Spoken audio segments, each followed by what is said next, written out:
नमस्कार, खबरों की खबर में आपका स्वागत है। तो क्या एक ऐसी स्थिति आती जा रही है और ज्यादा कि हम लोग लोकतंत्र से रेड तंत्र की ओर जा रहे हैं।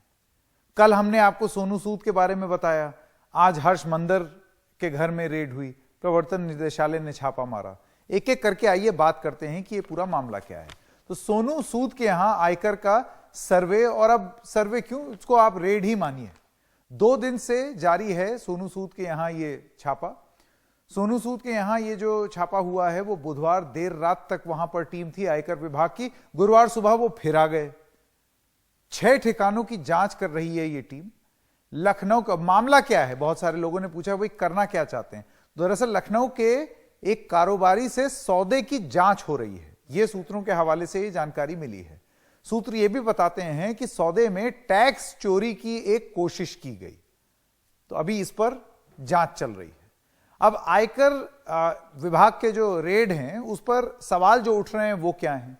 सोनू सूद के घर आयकर की टीम क्यों गई? बहुत सारे जानकारों का यह मानना है कि आप उनको नोटिस भेज करके भी यह जानकारी मंगवा सकते थे। दूसरी बात, सर्वे की शक्ल में छापामारी तो नहीं है, क्योंकि देखिए अगर आप कानून के हिसाब से चलें तो टेक्निकल में अगर बात करें, एक होता है सर्वे और एक होता है सर्च। तो ये सर्वे करते करते कहीं ऐसा तो नहीं जैसे कि न्यूज लॉन्ड्री वाले मामले में हुआ था, वो बोल भी गए, बयान दिया कि वो आए तो सर्वे कह के, लेकिन उसके बाद कुछ डॉक्यूमेंट्स उठा करके ले गए। ऐसा तो कुछ नहीं हो रहा है। तीसरी बात, आम आदमी पार्टी के करीब दिखने का ये नतीजा तो नहीं है। आपको याद है दिल्ली सरकार के वो एक कार्यक्रम के ब्रांड एम्बेसडर बने थे, तो क्या उसका खामियाजा तो नहीं भुगतना पड़ रहा है? मैं ये भी बताते चलूं आपको कि 2012 में यूपीए सरकार ने भी एक इनकम टैक्स की रेड की थी। जो आईटी विभाग था उसने रेड की थी सोनू सूद के ऊपर। तो ऐसा नहीं है कि सिर्फ इसी सरकार ने किया है। शिवसेना का अब ये पूरा मामला जो है वो राजनीतिक हो चला है, जिसमें शिवसेना का यह कहना है कि ये एक तालिबानी कार्रवाई है, जिस पर भारतीय जनता पार्टी का यह कहना था कि यह बौखलाई हुई विपक्ष की बात है। अब आइए बात करते हैं दिल्ली में हर्ष मंदर, उनके यहां छापे पड़े। हर्ष मंदर के ठिकानों पर प्रवर्तन निदेशालय के छापे थे। सुबह 8 बजे से अदचीनी, वसंत कुंज के घर और दफ्तर पर ये छापे पड़े। ये सब जगहें हैं दिल्ली में। मेहरौली में चलाए जा रहे चिल्ड्रन होम में भी छापे की खबर है। आज सुबह ही जर्मनी गए हैं हर्ष मंदर, तो यहां वो जर्मनी के लिए उड़े, इधर छापा हो गया। फरवरी में दिल्ली पुलिस की आर्थिक अपराध शाखा ने 2 केस दर्ज किए थे इनके ऊपर। हर्ष मंदर की 2 संस्थाओं में वित्तीय अनियमितता का आरोप लगाया गया है। अब हर्ष मंदर कौन है, आपको यह जानना जरूरी है कि वो नागरिकता कानून विरोधी प्रदर्शनों में शामिल रहे हैं हर्ष मंदर। तो यह है पूरा प्रकरण, ये सारे फैक्ट्स हैं इस मामले में। अब इसके आधार पर हम जो सवाल पूछ रहे हैं वो ये हैं कि क्या आलोचना और अपदान्य पुण्य से भी अब एक ऐसी स्थिति हो रही है कि हम लोकतंत्र से रेड तंत्र की ओर जा रहे हैं। मैं स्वागत करना चाहता हूं निरंजन शेट्टी का, प्रवक्ता है भारतीय जनता पार्टी के, किशोर तिवारी नेता शिवसेना के, और अतुल लोंढे पाटिल आप प्रवक्ता हैं कांग्रेस पार्टी के। मैं सबसे पहले आपसे शुरू करता हूं निरंजन शेट्टी जी, आप मुझे यह बताइए, और यह सवाल हम कल से लगातार पूछते चले जा रहे हैं, और वो सवाल यह है कि ठीक है ये कार्रवाई है, मानने को तैयार है हर कोई कि ये एक कार्रवाई है, अगर वो दोषी होंगे तो पकड़े जाएंगे, बेकसूर होंगे तो छोड़ दिए जाएंगे। लेकिन सवाल यह होता है कि ऐसा क्यों है कि जितनी बार भी ये रेड और सर्च और इस तरीके की बात की खबर सुनने में आती है, ये हमेशा उन लोगों के खिलाफ होती है जो या तो सरकार की आलोचना कर रहे हैं, या सरकार के खिलाफ बोल रहे हैं, या कुछ ऐसा काम कर रहे हैं जिससे सरकार बुरी दिखे। संकेत, आपने जो बात कही, अनेक वर्षों में, पिछले अनेक वर्षों में सरकार की भावनाएं देखी होगी कि जब भी किसी सरकार के विरोध में यदि कोई बात होता है तो इस प्रकार की घटना होती है। निश्चित ही आपका जो ऑब्जर्वेशन है वो सही है। नंबर 1, मैं ये बता देना चाहता हूँ, यही वो सोनू सूद है जिनके ऊपर शिवसेना ने इसी प्रकार से आरोप लगाए थे कि भारतीय जनता पार्टी ने वो 1.5 करोड़ के इस लॉकडाउन के पीरियड हमने उतारा था। यदि वो हमारे व्यक्ति हैं तो क्या हम उनके ऊपर कार्रवाई करेंगे? सवाल भी आपसे मैं पूछना चाहूंगा। अब आप कह रहे थे हर्ष मंदर की बात, जब उन्होंने इस बात को, इंटेलेक्चुअल लोगों ने इस प्रकार की बातें उठाई या विरोध किया, तो इस प्रकार की वो बातें तब होनी चाहिए थी, अब नहीं। मुझे लगता है कि आप भली भांति परिचित है किस प्रकार से प्रकार का जो ईडी के लोग काम करते हैं, इनकम टैक्स के ऑफिशियल काम। केजरीवाल जी भी स्वयं IRS रह चुके हैं, तो उनको भी पता है कि किसी भी व्यक्ति की जानकारी उस अधिकारी को नहीं होता है जब तक वो उस जगह पर नहीं पहुंचता है। नहीं, आईटी टीम ठीक है, उनको जानकारी नहीं होगी, लेकिन आईटी टीम को, इनकम टैक्स विभाग की टीम को भेज कौन रहा है? ये कहना कि वो एक स्वायत्त संस्थान है और अपने आप ही ये सब कार्रवाई कर रहे हैं, ये बहुत कम लोग मानेंगे अब, क्योंकि ये आरोप यूपीए में भी लगता रहा है और बीजेपी में भी। ये देखिए, ये बहुत, क्योंकि पब्लिक फिगर है, इस कारण से हमें वो दिखते हैं। ऐसे 5 करोड़ से ऊपर आईटी रिटर्न्स भरने वाले लोग हैं, कहीं ना कहीं इस प्रकार की कुछ ना कुछ गलतियां उनसे हुई होगी। तो इस प्रकार की जानकारी लेना या जानकारी मांगना, मुझे लगता है एक नैसर्गिक प्रक्रिया है। उस प्रक्रिया में सिर्फ सोनू सूद एक नामांकित। मेरा सवाल जो शुरुआती था ना, वो आपने बहुत ही स्मार्टली उसको साइड कर दिया। वो सवाल ये है कि ऐसा क्यों है कि ये प्रक्रिया उन लोगों के ऊपर लागू होती है जो कि सरकार के या तो खिलाफ बोलते हैं या कुछ ऐसा करते हैं जिससे सरकार बुरी दिखती है। ये एक सवाल है। मैं अब कू ऐप पर एक सवाल जो हमने पूछा था वो है कि कल सोनू सूद, आज हर्ष मंदर, क्या लोकतंत्र से रेड तंत्र में तब्दील हो रहे हैं हम?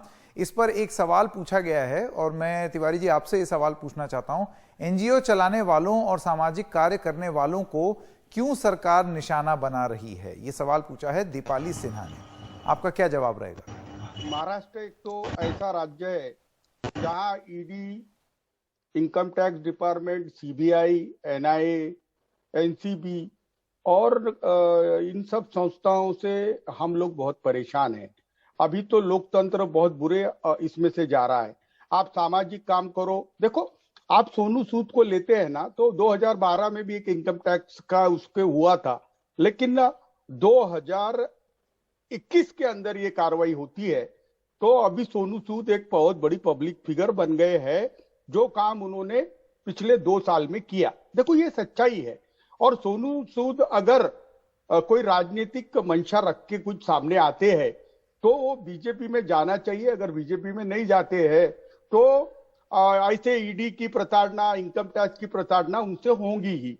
अब निरंजन शेट्टी साहब ने बोला नहीं तिवारी जी, लेकिन देखिए बीजेपी से तमाम सवाल पूछे, बीजेपी का ये कहना था, उनकी तारीफ तो प्रधानमंत्री ने खुद की है, बीजेपी के लोग भी तारीफ कर रहे हैं। उनका ये कहना है कि भाई देखिए ऐसा है, वो अगर दान पुण्य का काम कर रहे हैं तो ये बहुत अच्छी बात है, लेकिन अगर कोई अनियमितता है तो उसकी जांच भी हो जानी चाहिए। सिर्फ इसलिए कि वो दान पुण्य का काम कर रहे हैं तो उनकी अनियमितताओं को अलग थोड़ी रखा जा सकता है। देखो संकेत, मेरी बात सुन लो, इनकम टैक्स नहीं भरा है तो भर देंगे, ऐसे कुछ नहीं है। तुम सर्वे करने जा रहे हो और सुबह 4 बजे उसको उठा रहे हो और 5 बजे आप पीटीआई से खबर निकाल रहे हो, ये सब है ना धमकाना चालू है। मैं तो सोनू भैया को बोलूंगा, वो नागपुर में पढ़े हैं, इंजीनियरिंग की है, तो वो हमारे पार्टी में आ जाए, शिवसेना में। हमारे सब नेताओं के खिलाफ, मेरे सब मिनिस्टरों के खिलाफ ऐसी प्रताड़ना शुरू है। और अभी हमारे महाराष्ट्र के हमारे यहाँ एक नेता है बीजेपी का, वो स्वयं घोषित हो चुका है, वो ईडी का भी डायरेक्टर है, इनकम टैक्स का भी डायरेक्टर है, सीबीआई का भी डायरेक्टर है। वो वीकली अनाउंस करता है। तिवारी जी नाम बताइए। उनको मोदी जी ने दरकिनार कर दिया, टिकट नहीं दिया, और मोदी जी के वो किरकिरी है वो, और मोदी जी को भी मालूम है कि ये आदमी न्यूसेंस वैल्यू का है। तो महाराष्ट्र के कुछ लोगों ने वो ये न्यूसेंस वैल्यू को बढ़ा के रखा है। लेकिन जो संस्कृति अभी आई है कि आप इनकम टैक्स डिपार्टमेंट या ईडी से लोगों की आवाज जो, या एफसीआरए के कानून में सख्ती लाके एनजीओ को चुप करोगे या विपक्ष को चुप करोगे, तो मुझे लगता है कि 1977 में इंदिरा जी ने जो गलती की थी वो मोदी जी करने जा रहे हैं। अभी तो मैं बता रहा हूं, कहीं सोनू सूद को इसलिए तो नहीं इन्होंने प्रताड़ित किया क्योंकि सोनू सूद ये उत्तर प्रदेश और बिहार में बहुत पॉपुलर है।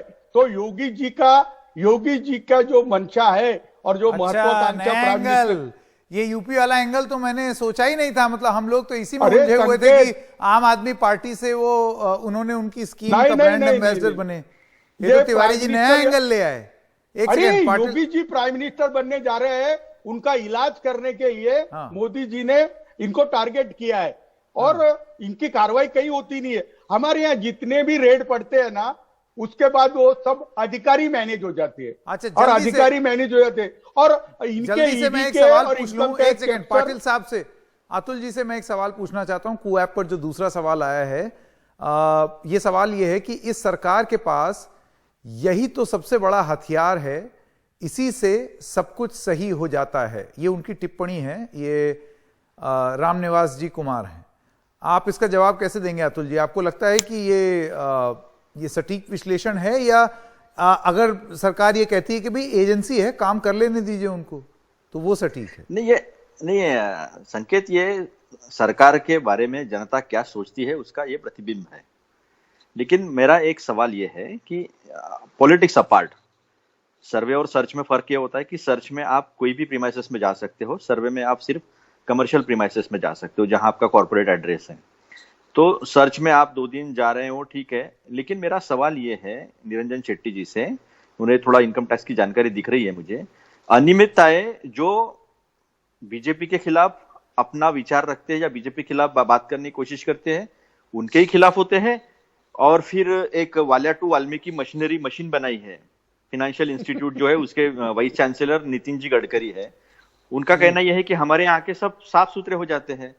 तो तेलंगाना में टीडीपी के जो 4 सांसद है राज्यसभा के, जिनके ऊपर सीबीआई, इनकम टैक्स और ईडी तीनों की इंक्वायरी चल रही थी, जैसे ही उन्होंने बीजेपी ज्वाइन कर ली, सब साफ सुथरा हो गया। उसके बाद उनके ऊपर कोई इंक्वायरी नहीं। Washing machine Valia to Valmiki institute of financial technology, Gadkari को सर्टिफिकेशन अथॉरिटी है वो। नहीं, हाँ, नितिन एक गडकरी मिनट। सर्टिफिकेशन अथॉरिटी है। किशोर भैया एक मिनट। तो ये एक बात है। मुकुल रॉय का एक उदाहरण है, और काफी ऐसे उदाहरण है कि उनके बीजेपी ज्वाइन करते से ही सब लोग जो है वो शुद्ध हो जाते हैं, वो पाप मुक्त हो जाते हैं, वो जो है वो पवित्र हो जाते हैं, और वो मोदी जी के भक्त हो जाते हैं। तो ये सारी जो चीजें हैं, मतलब ये अगर दिखती है सोनू कि सूद, आपके लॉजिक के हिसाब से अगर सोनू सूद भारतीय जनता पार्टी की किसी स्कीम के ब्रांड एम्बेसडर बन जाए, तो उनका भी वॉशिंग मशीनीकरण हो जाएगा। बिल्कुल, यानी वो तो ऐसा अग्नि परीक्षा, जैसे मैया सीता मैया ने जो अग्नि परीक्षा देकर बाहर निकली थी पवित्र होकर, उस तरह से सोनू सूद जी जो है वो पवित्र होकर ठीक निकल है, जाएंगे। आप लेकिन तीनों संकेत बहुत-बहुत जी, धन्यवाद। हाँ। एक मुद्दा मुझे यहाँ रखना है, बहुत सीरियस मुद्दा है। हाँ। हमारा लोकतंत्र केवल लोकसभा में सांसद बनने से या विधायक बनने से या पार्षद बनने से नहीं है। हमारा लोकतंत्र लोकतांत्रिक संस्थाओं के ऊपर खड़ा है, जहां कैग है, जहां आरबीआई है, जहां सीबीआई है। इन जो ये जो संस्था है, ऑटोनॉमस संस्थाएं जो है, ये स्वायत्त संस्थाओं की स्वायत्तता जो है वो निकाल दी है। नोटबंदी में आपने सबवर्ट कर दिया, आरबीआई को पूरी तरह सबवर्ट कर दिया आपने जब इस देश की संपत्ति है जो तो संसद संस्थाओं के पर कानून से सरकार बनी है, हावी, उसको बेचा। ये प्रश्न आप उठा रहे हैं, ठीक है, समझ लिया। हावी नहीं, आपकी संस्थाओं को खत्म कर दिया है इन्होंने, संस्थाओं को खत्म कर दिया। ठीक है, आपका बहुत बहुत धन्यवाद। समय भी हमारे पास खत्म हो गया। एक छोटे से ब्रेक के लिए रुक रहे हैं। ब्रेक के बाद जब आएंगे तो आपको बताएंगे किस तरीके से गुजरात में पूरे घर के बदल डाले।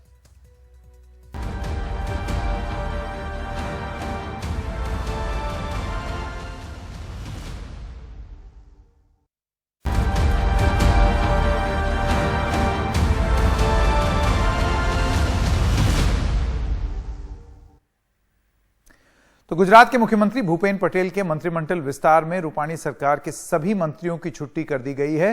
पूर्व उप मुख्यमंत्री नितिन पटेल समेत सभी पुराने मंत्रियों को बाहर का रास्ता दिखा दिया गया है। कुल 24 विधायकों को मंत्री पद की शपथ दिलाई गई। इनमें से 10 कैबिनेट मंत्री बने और 14 राज्य मंत्री। ईश्वर ने नामे सौगंध लऊं छूके। और खबरें जारी रहेंगी एनडीटीवी इंडिया पर।